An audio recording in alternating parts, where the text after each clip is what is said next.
Good morning to you YouTubers. Hope you all have an enjoyable holiday weekend.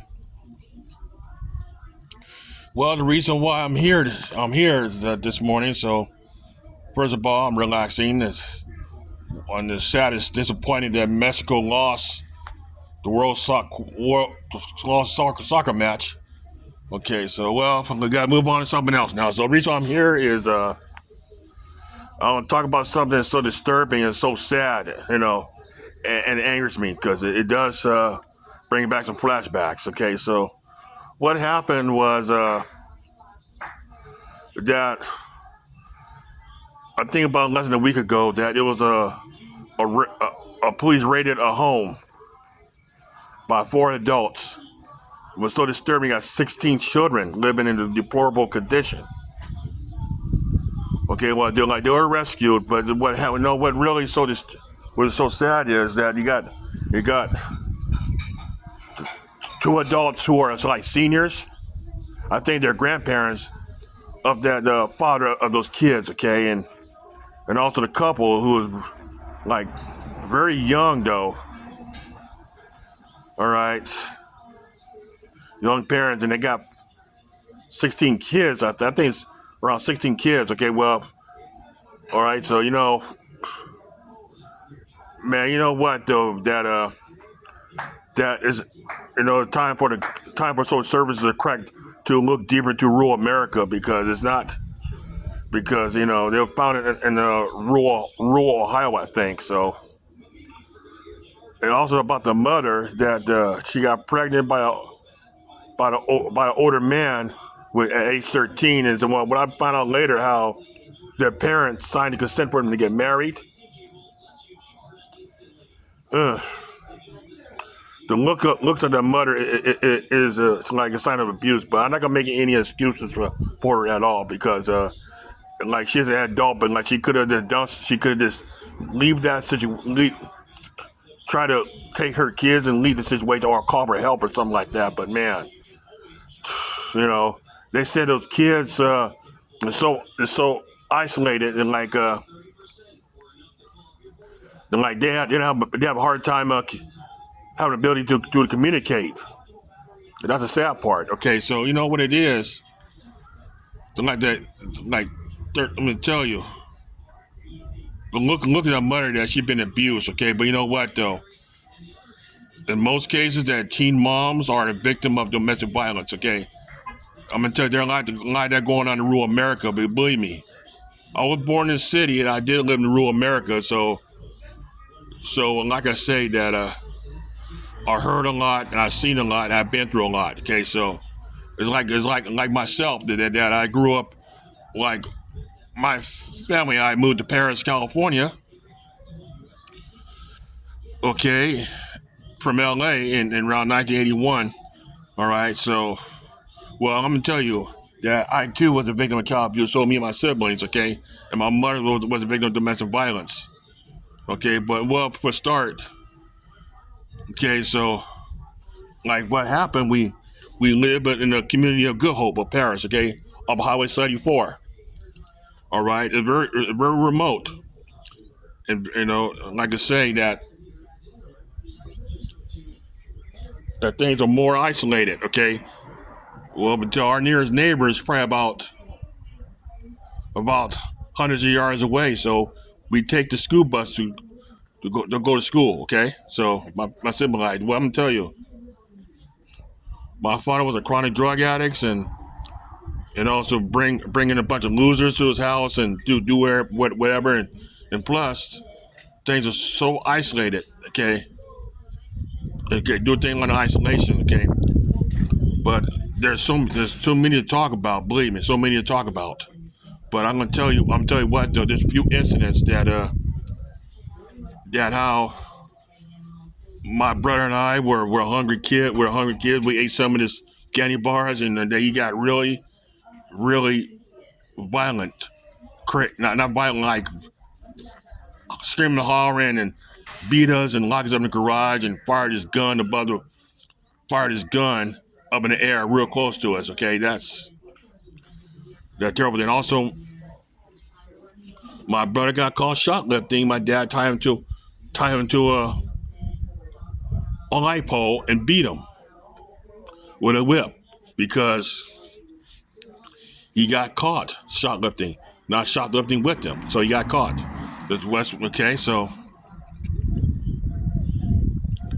but I was hearing him screaming and hollering, and my dad was yelling, and also and also too that we go hungry like he feed his dogs a lot more. He feed his dogs and the livestock a lot more than us. Okay. He also sells some of his livestock to support a drug habit. Okay, as well. So that's just a few instances of what he was doing. Okay. So eventually I got older and moved away. Took a job with forestry and also too that my family became homeless while I was working. I do remember I was younger how my father used to send us kids to borrow money from people. He wouldn't do it himself. Just for his drug habit that is. But back when I'm saying how I got older and free myself from the abusive home, and you know what? Like he tried to don't want me to leave either, so he tried to keep me isolated. But I just got up and left. Okay, so what happened was that my family became homeless as usual again because of him. So that part I'm gonna tell you later what happened after that. So, that when I got older, okay, then like some of my friends who live in the same community were telling me that they were abused by their parents, and in rural America, there's like some women I knew that one like she's wheelchair bound. Oh boy, that she was sexually abused by her stepbrother. She told her parents, and the parents didn't put him in jail. They just kicked him out of the house. And in my opinion, then like he should have been arrested. What it is that he sexually abused her, and then and then like his friends also and sexual abuse as well. Like he was pimping her for money. Okay, well he's on drugs too. Okay, so and like for a drug habit as well. So that's something that my father be doing, pimping women for drugs, especially girls. Okay, underage girls. That's disgusting. Okay, so now and also one woman who I dated told me how she got raped by her father, her stepfather, and got her pregnant. See, I didn't know that at that time she was pregnant with somebody else. Well, we haven't dated yet, so we dated after high school. Okay, that she got pregnant. That's one reason why I hadn't seen her in a year because she didn't tell me why. So what happened was that was so sickening that her mother still hang on to that man, especially rural America, and also another friend that she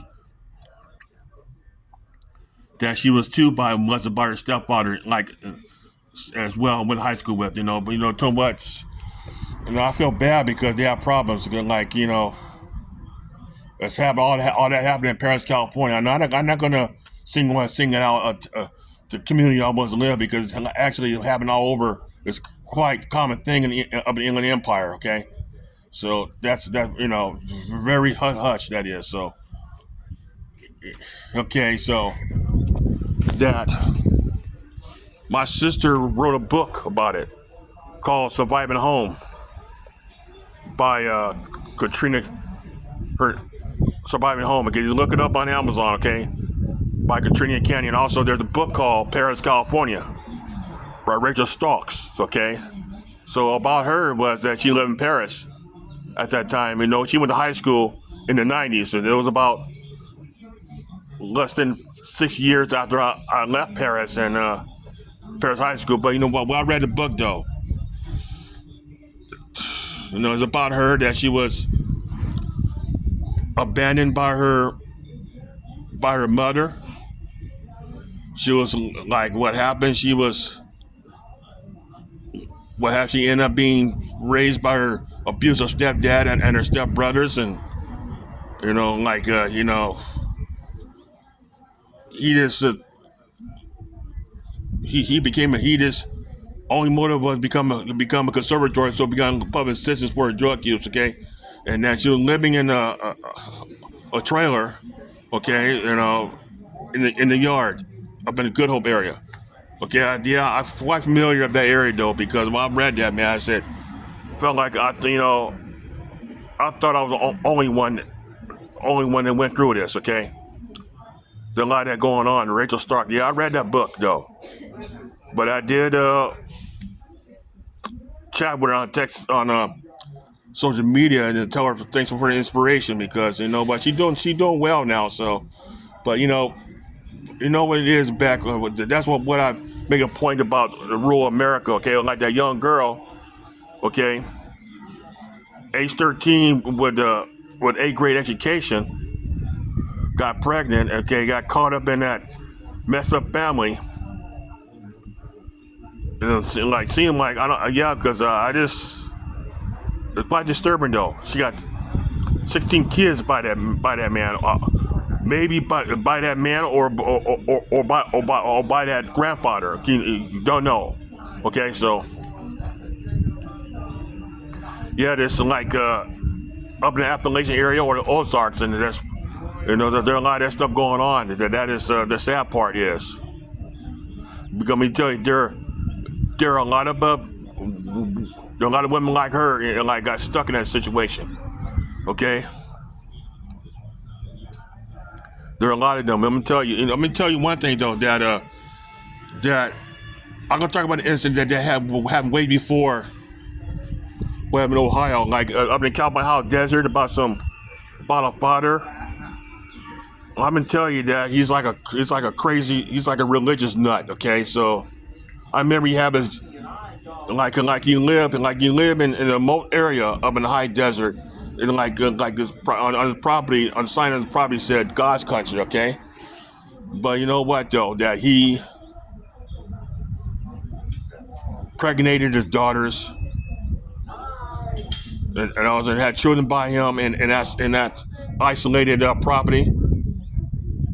He's like a total religious nuts, but like, I really don't want to go into that. Okay, so when the law enforcement raided that place, he massacred his entire family. Okay, he killed all his children, and right now he's doing life in prison. Okay, so like I'm gonna tell you. But I'm gonna tell you right now that the government need to look deeper into what's really going on in rural America. Look deeper into it, okay? So, because like Jelly Roll was like the Jelly Roll and put before contemplation of Jelly Roll appeared before Congress about he was a drug dealer and he lost his daughter in drug overdose, and like there are a lot of things going on in rural area. Okay, so like he overcome his problems. Okay, so I'm gonna tell you that that I'm gonna tell you there are a lot of heavy drug use in rural America too, but it wasn't publicized. It didn't get immediate attention, because when I was working for the U.S. Forest Service in the San Diego East County, how I left my hometown of Los Angeles for the crack pandemic. Like one of my supervisor in forestry was telling me that I said, James, it's everywhere. Even in our neighborhood, okay, in our community that we work in, there are a lot of young people. Like there are a lot of drug use going on as well. But you know what? They had no media attention until the 1990s. Okay, about the meth pandemic. Okay, but it happened around the same time. And it is the crack pandemic could have no media attention. You know what though? Like we found meth labs out in the middle of nowhere, and marijuana groves out in the middle of nowhere. So, and also that a 15-year-old girl, my coworker who got injured, like fighting fires. Okay, so he had to go to urgent care at the hospital up in Lakeside here, up in East County. That they were rushing a young girl who had died of a drug overdose. He had to clear everybody out and start having extra security because of handling the having drug overdose case. What happened was she came to the hospital dead on arrival of drugs. Okay, but you know what though?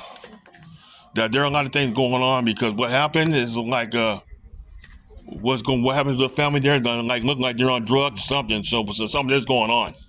Okay, 16 kids and but like I say, I just wonder. I just begin to wonder that there are a lot of missing children in rural America. Okay, because like you know what though, it's been cases that some of them have been found years later who got children, got like I'm gonna tell you they got raped by the kidnappers. Okay, like, there's a news about that. Okay, just look it up. But like I say, people that just pray for the children, those innocent children, just like the Topins in Paris, same way that they were kept locked up and isolated, and like when they got freed, and like they had a lot of rehabilitation. They had a lot of catching up to do. The sad part is that some of them got abused in foster care system up in the Inland Empire. Okay, so like I say, just pray for the children. Come and tell you, I'm the survivor of all that. So, like I say, let me tell you, some of your abuse victims that haven't, you come to me. Okay, I'm gonna try to help you best way I can through social media. But first of all, get some therapy. Okay, that are pros. All right, so but that's what I did. So, like I say, be safe out there, YouTubers. Have a very nice day.